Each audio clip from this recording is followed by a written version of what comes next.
My girlfriend surprised me with a message. I told everyone we're taking a break. I was away on a work trip.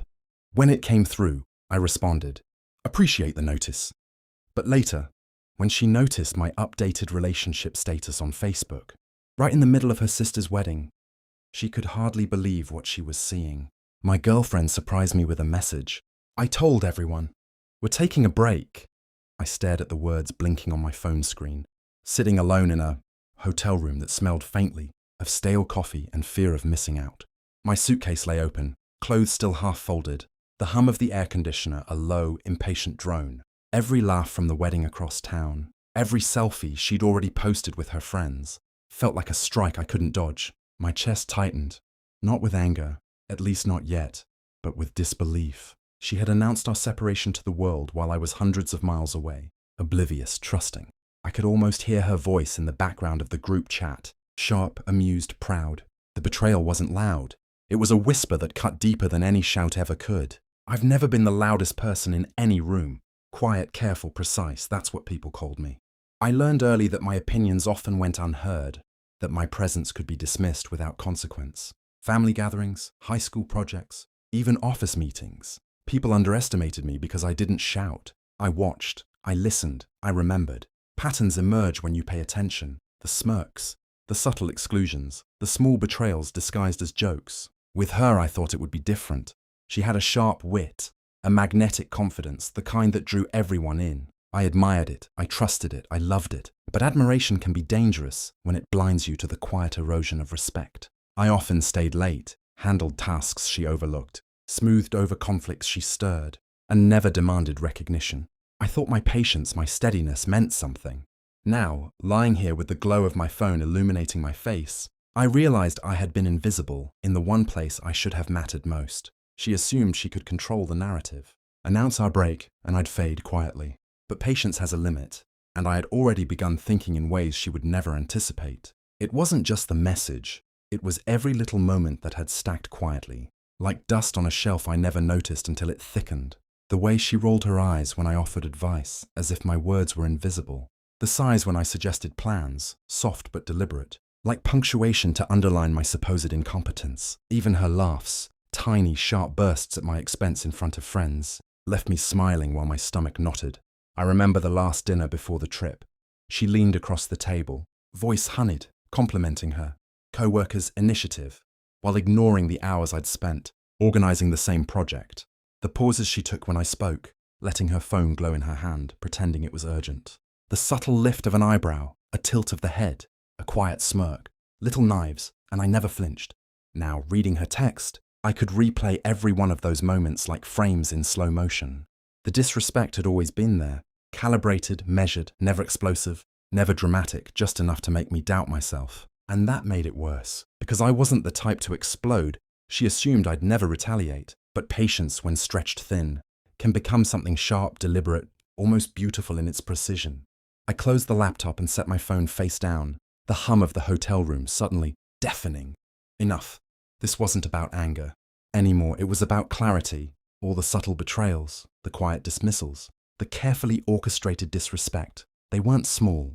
They were a pattern I refused to continue being part of. I had waited long enough, stayed silent long enough, trusted long enough. The moment crystallized as I scrolled through her wedding photos online, her laughing, her perfect smile framed by friends, unaware that I was watching, calculating, planning. That's when I realized revenge didn't need to be loud. It didn't need to humiliate her publicly in front of strangers. What she didn't know, what no one knew, was that I could take control without chaos. I paused, thinking of the status update I'd drafted weeks ago. A simple declaration of independence, untouched until now. Not a rant, not a swipe of anger, just truth, carefully worded, perfectly timed. It wasn't about her reaction. It was about reclaiming what she had tried to erase. My presence, my choice, my narrative. When I hit update, my pulse steadied. Calm replaced the storm. This wasn't destruction. This was subtle, calculated, silent, beautifully earned. I spent the next days in quiet preparation, each step deliberate. No impulsive posts, no angry texts, just calculated moves. I reviewed every shared account, every mutual contact, every piece of digital trail she might have thought was private. My mind, trained from years of meticulous work, treated it like a chessboard. Each post, each update, each subtle nudge of information would land exactly where I intended. I double-checked contracts, reservations, and upcoming social events. Small legal and logistical details mattered. Her assumption that I was passive meant she'd never anticipate this. I even drafted a simple neutral statement of my relationship status, rehearsed to post at a moment that would maximize its impact without aggression. Precision mattered more than spectacle. I visualized the timing, imagining the subtle shock of her friends noticing first, then her. No one would see me fuming or scheming. No one would see the satisfaction building silently. Every detail, from the phrasing to the hour of posting, was accounted for. By the end, I wasn't thinking about revenge as punishment. I was thinking about reclaiming control. My story, my dignity, my silence. When the time came, it wouldn't be chaos. It would be quiet, unmistakable, and undeniable. The moment arrived during her sister's wedding, a room filled with laughter, champagne, and carefully choreographed joy. I waited, calm, phone in hand, fingers hovering over the update button. No one suspected anything. Her announcement of our break had already set the stage perfectly. With one deliberate tap, my relationship status changed. Nothing flashy, no caption, no rant. Just the truth, mine, visible, undeniable. I stepped back, letting the digital ripples do the work. Within minutes, notifications pinged, friends whispering, mutual acquaintances questioning, and finally, her eyes widening as she scrolled through the feed on a borrowed phone. I could almost see the disbelief settle on her face, the subtle tension in her shoulders as realization struck. I stayed silent. I didn't smile, didn't gloat. I simply let it breathe, let it land. Around her, people murmured, sharing glances, whispers growing like a quiet storm. I watched, detached but attentive, as the space she had tried to claim, control, attention, narrative, slipped through her fingers without a sound.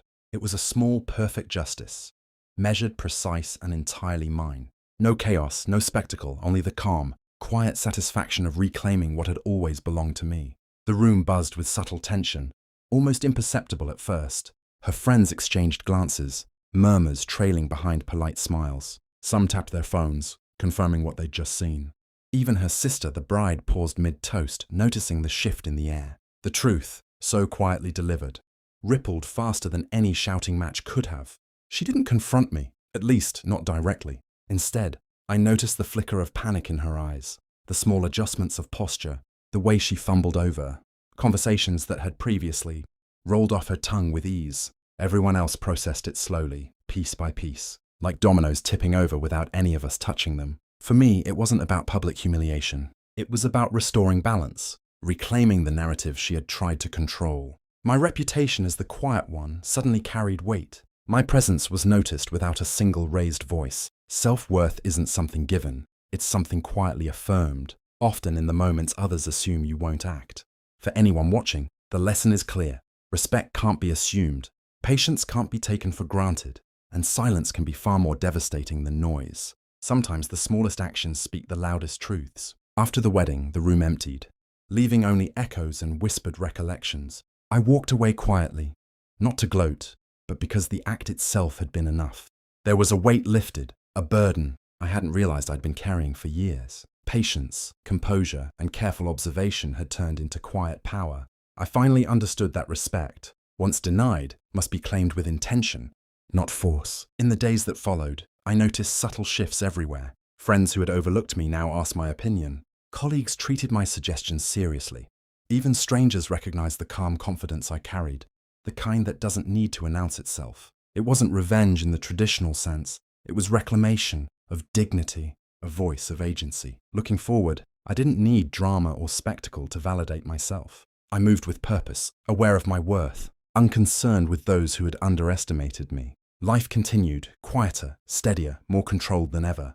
And sometimes, when her name came up in conversation, I would smile softly, not from triumph, but from knowing this. Power doesn't always roar. Sometimes it simply waits, patient, silent, and completely undeniable.